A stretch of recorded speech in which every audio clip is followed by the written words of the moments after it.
آپ کو میں آپ کی تاریخ یاد دلانا چاہتا ہوں، میں آپ کو ابھارنا چاہتا ہوں۔ حقیقت یہ فکر ہمیں پستی اور زوال کی طرف لے جا رہی ہے کہ اسلام اور مسلمان صرف غربت کے اندر ہی پنپتا ہے۔ نہیں، آپ اندازہ لگائیے، شہزادی کونین کی والدہ ماجدہ سرکار کی خدیجہ الکبریٰ سے پیسے والا بھی کوئی تھا عرب کے اندر، صدیق اکبر سے کوئی بڑا پیسے والا بھی تھا۔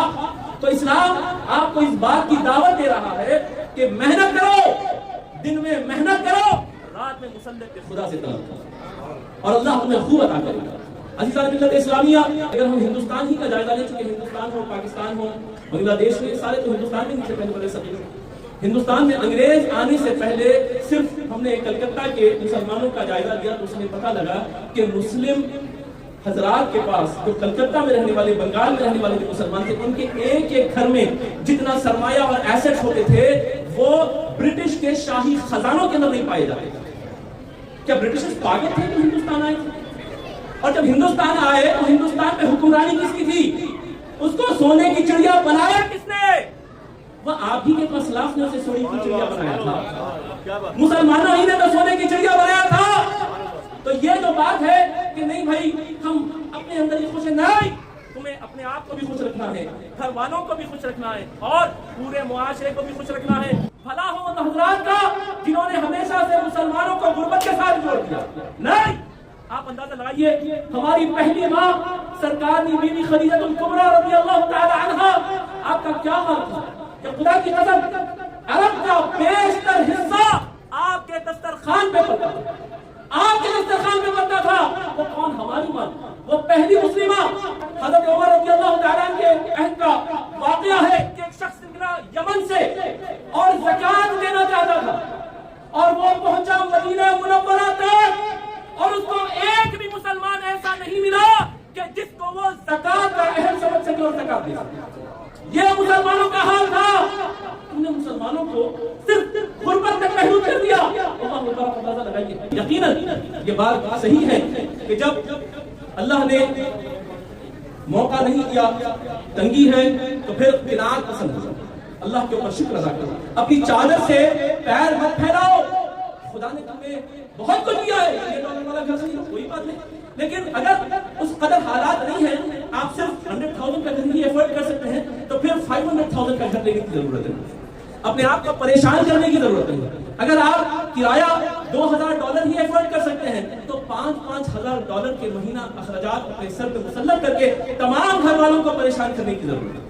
عزیزان ملت اسلامیہ، آج عید کا روز ہے، انشاءاللہ اور بھی ایام آپ خوشیاں منائیں گے، خوب کھانا کھلاؤ، خوب کھاؤ۔ رسول پاک کی ایک اور سنت بھی آپ سے میں عرض کرنا چاہتا ہوں، شیئر کرنا چاہتا ہوں۔ رسول پاک علیہ الصلوۃ والتسلیم کو جو کچھ پسند تھا، خدا کی قسم آج وہ پریمیم پروڈکٹس ہیں ہمارے پاس، یعنی لوگوں کی زندگی شروع ہوتی ہے ختم ہو جاتی ہے، اس کو زیتون میسر نہیں ہوتا۔ رسول پاک کو زیتون پسند تھا، انجیر پسند تھا، شہد پسند تھا، وہ بھی اصلی والا، آج تو کوئی خرید نہیں سکتا، یہ میرے آقا کی پسند تھی۔ آج عید کا دن ہے، خوشیاں مناؤ۔ رسول پاک علیہ الصلوۃ والتسلیم کو یعنی دستانہ پسند تھا، جسے ہم کہتے ہیں نا لیمپ شینک، فورس شینک جسے کہتے ہیں۔ بلکہ ایک وقت کا واقعہ ہے کہ رسول پاک علیہ الصلوۃ والتسلیم تشریف فرما تھے، صحابی رسول نے دسترخوان کے آپ کو وضو کیا، رسول پاک نے فرمایا برتن میں سے دستانہ نکالا۔ جہاں رسول پاک نے پیٹ پہ پتھر باندھے، یہ بھی رسول کی سنت، اور جب اللہ نے نعمت عطا فرمائی تو شکرانے کے طور پہ اس کی عظیم نعمتوں کو زیب تن کرنا، اس کو تناول کرنا، یہ بھی رسول کی سنت۔ آپ فورس شینک، لیمپ شینک منگائے، رسول پاک نے فرمایا دستانہ نکالو، بکری کا دستانہ نکالو، وہ میرے سامنے پیش کرو، آج اس کو میں کھانے کا ارادہ کرتا ہوں۔ رسول پاک نے تناول فرما لیا۔ پھر اس کے بعد رسول پاک نے فرمایا ایک اور نکالو، پھر صحابی رسول برتن میں ہاتھ ڈالتے ہیں اور وہ لیمپ شینک اور فورس شینک نکالتے ہیں اور رسول پاک کی بارگاہ میں پیش کرتے ہیں۔ رسول پاک نے اس کو بھی نوش فرمایا۔ رسول پاک فرماتے ہیں ایک اور نکالو، اللہ اکبر۔ اب رسول پاک علیہ الصلوۃ والتسلیم کی بارگاہ میں وہ صحابی رسول کہتے ہیں یا رسول اللہ، میں عرض یہ کرنا چاہتا ہوں کہ برتن میں صرف 2 ہی شینک ہیں، تیسرا تھا نہیں۔ رسول پاک نے فرمایا تو یہ دیکھ کہ تجھ سے پوچھ کون رہا تھا، خدا کی قسم جب تک میں پوچھتے جاتا اس کے اندر سے دستانے نکلتے ہی جاتے۔ تو یہ اسراف نہیں ہے، پریشان نہیں ہونا، بتانا یہ چاہتا ہوں گھر والوں پہ آج خرچہ کرو، آج گھر والوں پہ خرچہ کرو، اچھا کھانا کھلاؤ اگر اللہ نے آپ کو عطا فرمایا، ٹھیک ہے۔ چونکہ میں آپ سے بات عرض کرتا ہوں، عید کا دن ہے، نہیں بھائی اسراف ہے بازار وقت کی مینٹالٹی بن جاتی ہے. حضرت امام اعظم ابو حنیفہ کا واقعہ عرض کرتا ہوں. حضرت امام اعظم نے ایک شخص کو بلایا, اس کو کہا جاؤ مصلی کے نیچے ایک تھیلی ہے اور اس کو تم اپنے اوپر خرچ کر دو. ٹھیک ہے.